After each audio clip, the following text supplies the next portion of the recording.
Norway is a country located in Europe that is also referred to as the Kingdom of Norway. Norway, which has a population of approximately 5,432,580 people, is investing $47 billion in Europe's biggest infrastructure project, which will benefit the country in a variety of different ways. For instance, it is a fantastic method for traversing fjords. Cliffs are abundant throughout the country as a result of the topography of the land, and today we are going to talk about the first ever floating highway in the world. Welcome to Billionista. If you love videos about luxury living, please subscribe and click the bell so you never miss a video. And don't forget to like and share too. If you travel at an average speed of 30 miles per hour, the journey between the two largest cities in Norway, Kristiansand in the south and Trondheim in the north, will take you approximately 21 hours. The distance between these two cities is approximately 700 miles. To travel only one trip in a compact car would cost more than $200 in gas.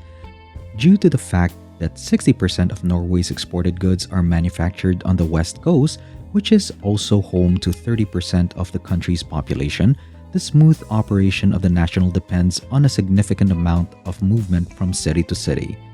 But with a brand new road project that will cost multiple billions of dollars, Norway is hoping to decrease the amount of time it takes to get there as well as the price of gas. Getting through Norway is not exactly a walk in the park due to the fact that there are 7 different boat crossings along the journey. Particularly when you consider that each crossing can take up to an hour and a half and cost approximately $16. The picturesque drive could be enjoyable for tourists.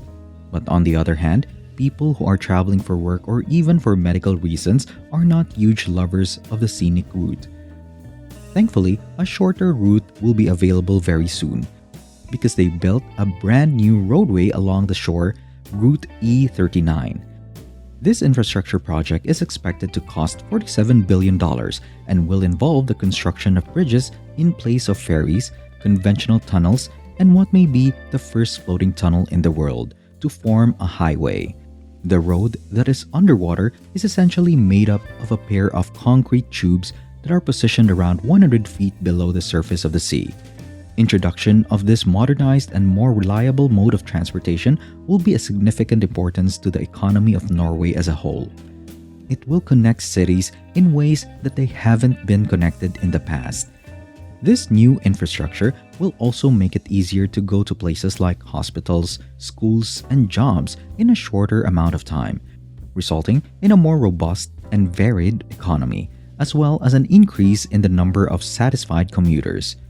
Additionally, Norway has big expectations that the new motorway would lead to an increase in the country's overall population. Some regions, such as Thyssen, which comprises rural communities and is situated on an archipelago off the coast, have seen a decline in population of more than 50% in the past century as a direct result of their inaccessibility. The overall population of Scandinavia continues to decline at a steady rate.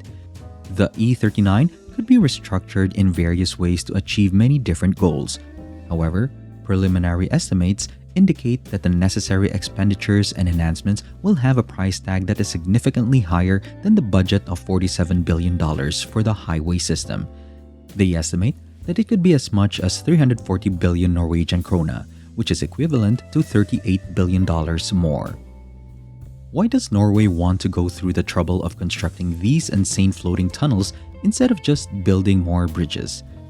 The construction of roads in Norway presents a number of environmental challenges, the first of which is the unpredictability of the country's severe climate. Due to the fact that snow, harsh winds, or large waves frequently cause roads to close and cause boats to be forced to cancel their departures at the last minute. This causes people to drive for hours just to have their travel plans dashed when they are stopped at crossings and told they cannot proceed. Additionally, Norway is home to a large number of deep fjords, which necessitates the construction of structures like bridges. However, they can have a significant effect on the surrounding environment and could put people in danger in such severe weather. The greatest and most efficient roadway is the one that is nearly totally hidden from view. This will help reduce Norway's impact on the environment and preserve the country's natural beauty. In light of this, the cutting-edge new design that Norway is opting to go with is referred to as a Submerged Floating Tube Bridge, or SFTB for short. According to Ariana Minoretti, the chief engineer for the Norwegian Public Roads Administration, some of the segments that have been evaluated will have average-sized tunnels that are approximately 5 to 6 kilometers long, while others may just be 600 meters long.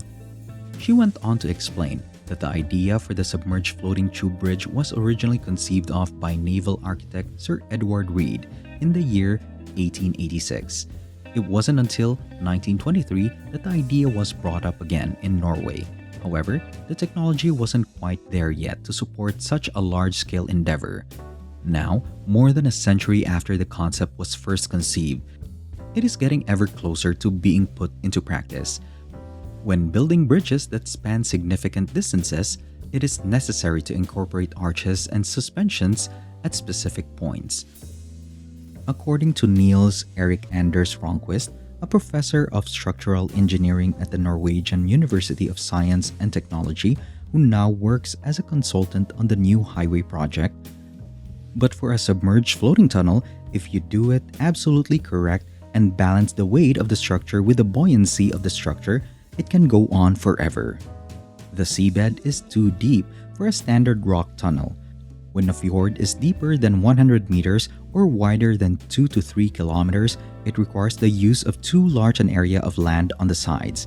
This makes it impossible to construct a rock tunnel in the fjord. Suspension bridges appear to be a natural and logical alternative. However, the severe winds might put commuters in danger and may require the closure of certain bridges. However, if there were a floating tube, none of these problems would exist. Despite the fact that the floating tunnel has buoyancy, the tube itself does not actually float. The tubes are kept in place by cables that are attached to the ocean floor or by pontoons that float on the surface at around 600-meter intervals. This will also allow boats to be able to easily see the location of the tunnel, and because the actual tunnel will be far enough beneath the water surface, ships, boats, and even submarines will be able to easily avoid collision with it. The pontoon idea is likely to be the safest one of the three possibilities. The professionals have reached the conclusion that a depth of between 20 and 50 meters or between 60 and 150 feet below the surface is adequate to prevent collisions with water traffic while simultaneously avoiding a depth that would generate increased water pressure. Before we go on, I just want to ask you guys, what are your thoughts about this outstanding infrastructure project? Let us know in the comment section below because I want to hear from my viewers and get that conversation going. And now, back to the video. The Rogaland Fixed Link, sometimes known as Rogfast for short, is one of the new tunnels that is planned to be constructed in the Bonnefordian area. The construction of the underwater tube bridge, which will be up to 390 meters deep and have a tunnel that is 27 kilometers long, has already gotten underway. That gives it the distinction of being the world's deepest and longest underwater road tunnel. A direct linkage to the Kvitsøy Island municipality will be incorporated into the design of the project, establishing a point at which motorists and pedestrians can leave the E39 and access nearby communities. In the event of an emergency, cars traveling through the floating tunnel will have access to escape routes similar to those found in conventional tunnels, allowing them to return to the surface, along with having emergency exits at regular intervals of 250 meters or 820 feet. The Rogfast tunnel will also have emergency lights and phones placed at various points along its length. The construction of this specific tunnel got underway in 2018, and it was anticipated that it would be finished in 2026 at a cost of $2 billion. However, due to the fact that the project is currently running over budget, it is not anticipated to be finished until the year 2029. The administration has requested the financing of an additional $145.5 million, which is equivalent to 1.3 billion Norwegian krona. They also intend to charge a toll of 150 krona for each passage for light vehicles, for the next 20 years after the tunnel is finished. That comes out to about $16 in current currency, which is roughly the same amount of money you would need to spend in order to grab a ride on one of those ships.